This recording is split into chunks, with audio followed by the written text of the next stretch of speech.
is I love the ability to choose which customers you want, and marketing just allows some people to be a little bit more selective. A healthy company, when you look at all the commissions paid out, you want that less than 12% of the gross. The 10-50-50 split is really only effective when you're chasing storms. Hey, how's it going? It's Tim Brown, and this is the Hook Better Leads podcast. And today I have Jessica Stahl of Ignite Results. How you doing, Jessica? I'm doing awesome. We're here at the Atlas event. Yeah. And it's such cool energy here and lots of awesome contractors. Tampa, so we've got the view of the pirate ship out here. We're at the stadium where the Bucks play, so that's super fun. Yeah, I feel official today. In the game of roofing, a lot of people are getting one particular play wrong in your perspective. It's the commission structure. So why is the 10-50-50 split broken, and how can people do it better? That's what we're going to be talking about today. Can you give a 1-minute background of your experience and why you're doing what you're doing now? Sure. Yeah. So, I mean, everyone asks why you get into roofing, but I say it's kind of like the mafia. So once you're in, and my family's owned a super successful roofing company for the past 12 years. And the reason I'm passionate about helping contractors is I've seen how we almost tanked the company with how we ran the sales team. So I know that you help with a lot of stuff. You help with recruiting and culture and leadership, and you do a lot of consulting with roofing business owners around the country. Yeah. So you get to see a lot of stuff. Yes, I've worked with I think it's 38 roofing companies in the past 3 years. And generally fairly successful ones. Yes, yeah. So we're thinking 30, even $85 million companies, and some smaller companies too. So, I mean, I think we have 2 different ways we work with contractors, in a 3-month sprint, really getting it, starting out new companies to start it out right, and then bigger contractors when we have to go back and redo everything.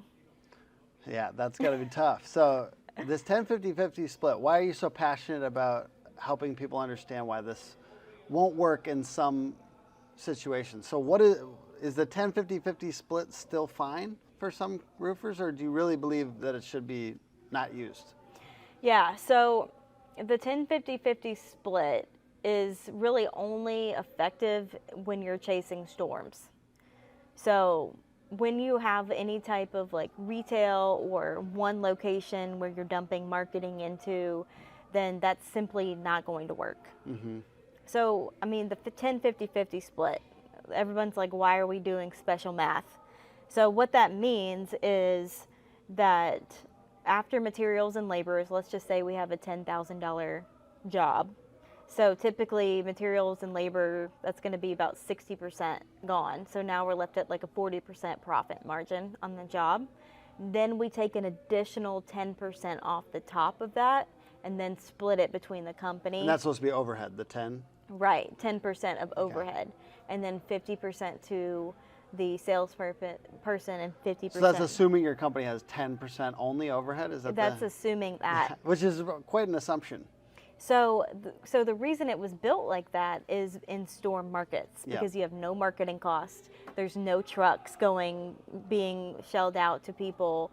There's no benefits. There's no culture activities. There's no quality control people in a storm market. So it really is 10% overhead of putting 10 guys in one hotel room and buying. So I guess the real Bud Light. question is, if you look at your overhead, and the overhead includes marketing, right?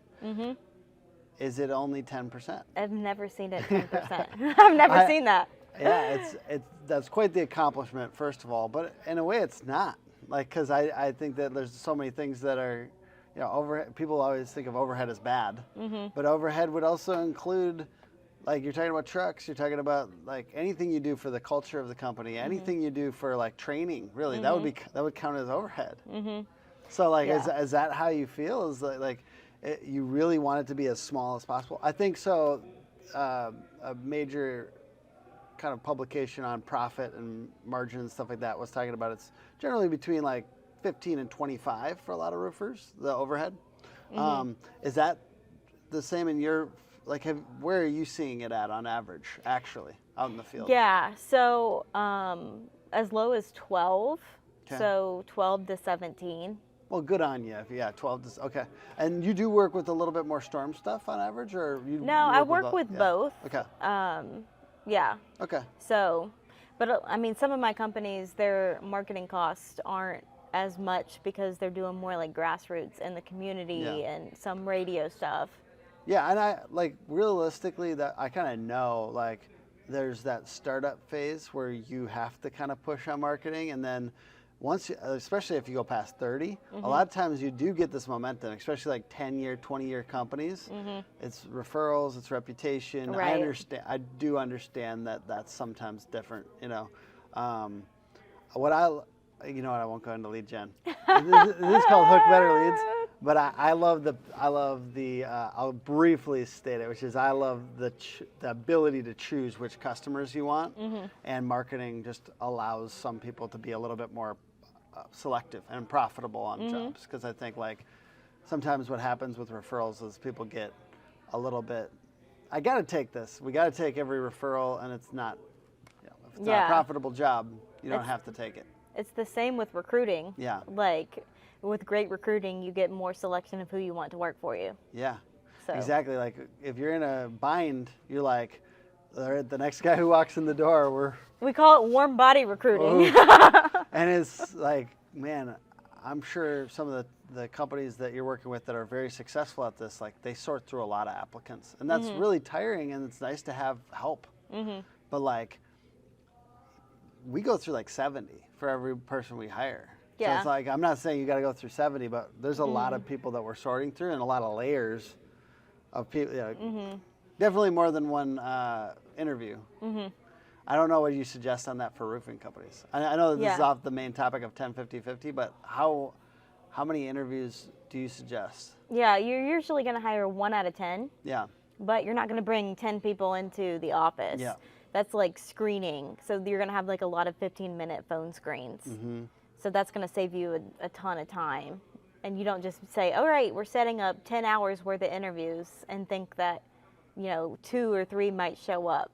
So that's like completely wrong. This actually does weirdly go at 10-50-50 split, because if you're not doing that, if you're doing the model where you account for more overhead and you're giving your people more, right? You give them a truck, you give them an iPad, all that stuff, or whatever they're using, then you actually do need to filter more, right? Right. Because that's a cost. That's a big cost. It's expensive. Right. To, one, find them, but also two, like, you're enabling them a ton. So that's what I feel like you're saying is why it's broken. Can you tell me more about like what you'd suggest instead? Of a 10-50-50? Yeah.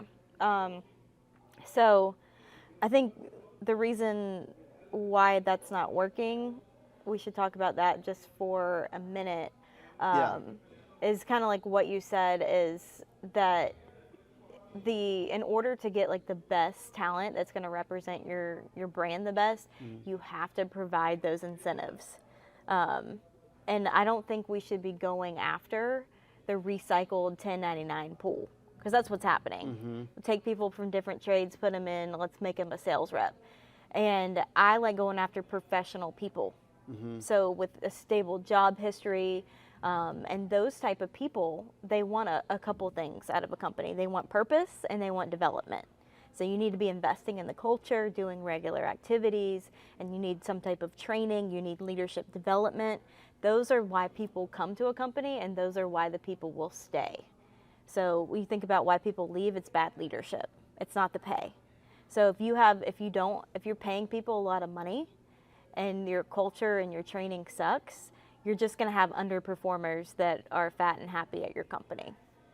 Yeah, it's wild to me how many roofing salespeople are making $130,000 to $200,000, and like they're kind of annoyed still somehow with the company, and it's like, how? I mean, I'm sorry, but and I know how, but and we'll talk about how. Like you're already talking about it, but there's this element of like,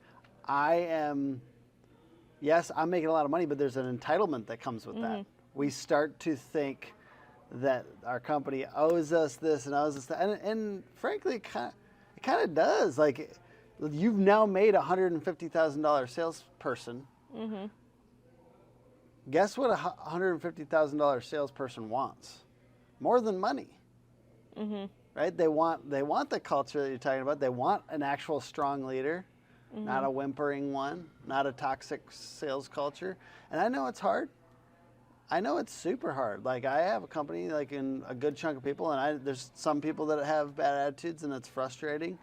But, like, how can they offer them more than money in this situation? Because ultimately, if we change this commission structure, you're going to have to offer more than money. Right, exactly. And you might have some turnover.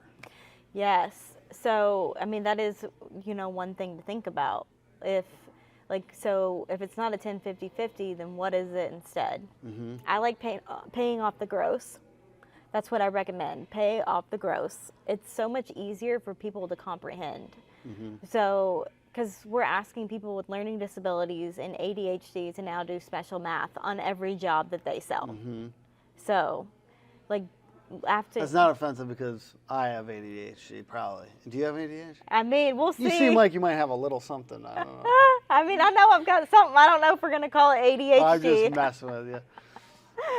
Yeah, I'm sure there's something, some eccentricity there. Yeah. Contractors love the catch-all because it makes every single one of their roof builds easier and more profitable. Protective netting wraps facade and landscaping to prevent from left-behind nails and damage. Homeowner referrals bring you more jobs, and insurance supplements bring you more profits. But my favorite part, the branding. So, well, talk to me about, like, what percentage of gross then? Like, what would you suggest? Yeah. So a healthy company, when you look at all the commissions paid out, you want that less than 12% of the gross. So that's how you know if your company is successful, that you've paid 12% or less of the money that you've made to commissions. So that's the mark of success. So that's how we know. So however we need to get there, I like starting people. What would you do if you had a company? Like, I'm going to start people off at 7% of the gross. Gotcha. So the reason I do that is so that I have enough money to give the person training them an override.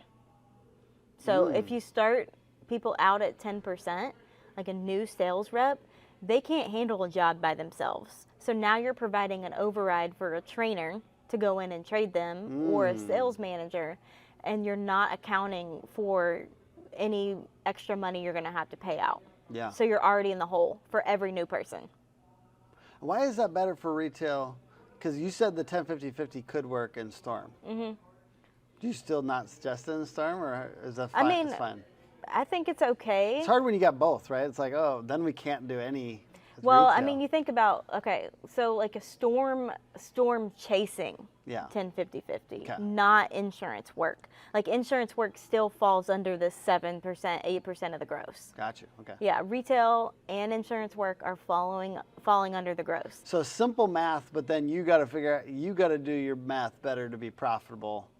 Like, because somebody could just run out and start doing 12%, it doesnent mean that's going to work, right? Because right. you might be overpaying for stuff, overhead, marketing, whatever. You could be overspending. Yeah, I mean, and that's why you have to be really clear on your P&L statement, like what's actually going on. But definitely starting people out like 7, maybe 8%. Then when they hit like their first 250,000, then they get a bump to 9%. Then when they hit $500,000, they're getting a bump to the 10%. I like the carrots built in. It's good. Right. So that's why we call it a career path. So you're starting as a sales rep, then you're going to senior sales rep, then you're going to elite sales rep. So each time you're getting a new commission, you're getting a new title. So that's going to come with, oh, I didn't just hit this mark. They've got to be like past a certain level of training, a certain level of like knowledge test. Their paperwork can't be set up. There can't be messed up. So you're giving a new title with new responsibility. Then it's like, oh, people love that, by the way. Like, they like having clear cut, like, when am I going to be at the next level kind of criteria. Right. Because really, I've experienced this as a leader, like when they don't know what the next thing is and they don't know what the ideal long-term thing is, people just get anxiety about their career path, and it could affect your ability to keep people on the team. Yeah, I mean, that's the number one thing that people want, especially the younger generation, development. And people are like, well, I can't start people off at 7% because they're never going to come. But you show them the career path that is in 3 months, you're going to be moved to 8. In 6 months, you're going to be moved to 9 or 10. So they can see the vision there. So that's why, if you're going to start them off at 7, you've got to paint the picture of more. Awesome. Anything else you want to say about, before we move on, commission structures being broken? So I think if you're implementing the gross commission structure, it doesn't mean that people are going to get paid out 10% of the job. So you still have to have a profit kind of safeguard in there. Mm-hmm. So if that job is less than a 30% profit margin, you don't get paid out the full 10%. Mm-hmm. You're getting paid out less than that. That's good. Yeah. If the job is sold at more than 40%, you may get an extra point on the gross. So you still have the profit checks in there. So it is based off profit, but... And that's profit not in regards to inflated overhead. It's about the job, the specific job. Correct. Because I will say, salespeople in roofing have this objection to any conversation around the profitability of job, because they believe sometimes owners use it as an excuse to not give them money. Mm. And I'm not, the main audience of this podcast is not salespeople, mm-hmm. but there is something there where you don't want to be doing that often. If somebody's really doing consistent unprofitable jobs, mm-hmm. They shouldn't be working there. Correct. Basically. You can't just sit around and be like, I'm not paying you commission, right. So that's constantly where you're you need to have standards on pricing of what they can sell at. Mm-hmm. So if you've got set standards, and then you have a great sales manager that's reviewing their jobs and seeing why they're not profitable, there's no reason they can't consistently hit that profit margin. So, but then I like to reward them for upsells. So if we have 10% of the gross for a seasoned veteran, and then they sell it for more with all the upgrades, then you can give them an extra percentage point. I like it. I think it's probably cleaner and smoother. Way easier. And sometimes I'll even do, if we really want to push self-generation, then it's okay, we'll get you an extra percentage point for self-gen. Yeah. And then it also allows you to really drive a bonus structure. Mm-hmm. Instead of a 10-50-50, you can start with your gross, but if you're hitting this much a month in revenue, you get a bonus. And I like that because it keeps it fresh and relevant. Just because you hit, 500,000 and you're at 10% doesn't mean you get to just stay there. Yeah. Mm-hmm. Yeah, I also see that happen with the later in the year when somebody's done all them, they did their 150 personal income. Some people only want to make $150,000. Mm-hmm. And I understand, because there's a certain level of effort that I'm not willing to do what it takes to make $1 million personal income right now. Mm-hmm. I know that there's things I could do, right, mm-hmm. to increase towards that, but there's a certain level of I want work-life balance too, Mm-hmm. But the problem is that those last 2 or 3 months of the year, mm-hmm. where you got somebody stuck, they made their 150,000, they made their nut for the year, and then they just relax because they're well, I'm managing jobs, mm-hmm. and they feel they're almost they won't run leads. They want there's what do you say about that? A salesperson that's kind of just stopped. If you're not using Company Cam, you're in the old ways. If you are taking pictures and going through extra steps of having to download them on a computer, having to email them out to people, show somebody, print them out, whatever it is, Company Cam has everything you want. Yeah. For the year. One thing is managing burnout. Mm-hmm. So, in a lot of locations, based on the weather, that's going to be a 9-month selling season. So at the end of the year, a lot of times there is that relaxation portion that people need to feel sustained. But I think that's having... You want your people to have relaxation, right? Right. Burnout is the life cycle of a salesperson is typically 2 years in roofing because of the burnout. Yeah, okay, that's another aside, but give me a couple minutes on how to help your salespeople avoid burnout. Yeah. So, I think that's where the culture part comes in, is creating a sense of purpose really alleviates the burnout part. Because burnout, if you think about some of the reasons that are happening, is because they feel like they're pushing and working hard and not cared about as people. So that's going to create like a psychological issue. Like, I'm working hard and they're not invested in me. So that's one of the things you can do to reduce burnout, is to create engagement, to create activities that are focused around. Like, I had one company, they're doing a retreat where the families are coming there, like investing in family. I have one company, like, even talking about mental health in the workplace is really important. Any type of like stress management activities are great. And I know that's like not the most manly of things, but taking consistent Manly time. to have good energy.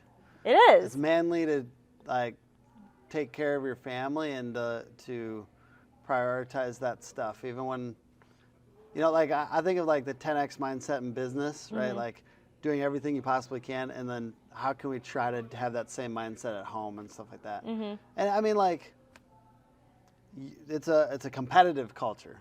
It's a really competitive culture. So like most roofing companies, and I think that just even talking about family, like even including that in the way, like the other good thing is that sometimes you could create some flexibility in your hours so that they could go to the son's soccer game or whatever.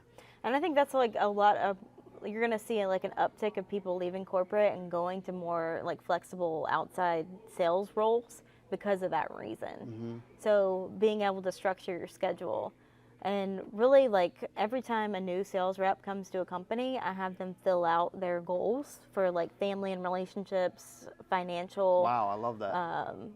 And career development goals. So that way the sales manager is managing the person, not just an output. And I think that's where like how to alleviate burnout is, okay, you want to make $150,000. Let's get you there. This is exactly what it takes. This is like your job cycle.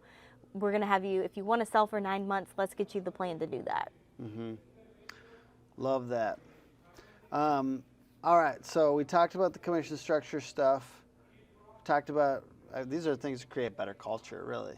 How could somebody kind of start a conversation with you? And do you have like a free consultation or something like that? How would they do that? Yeah.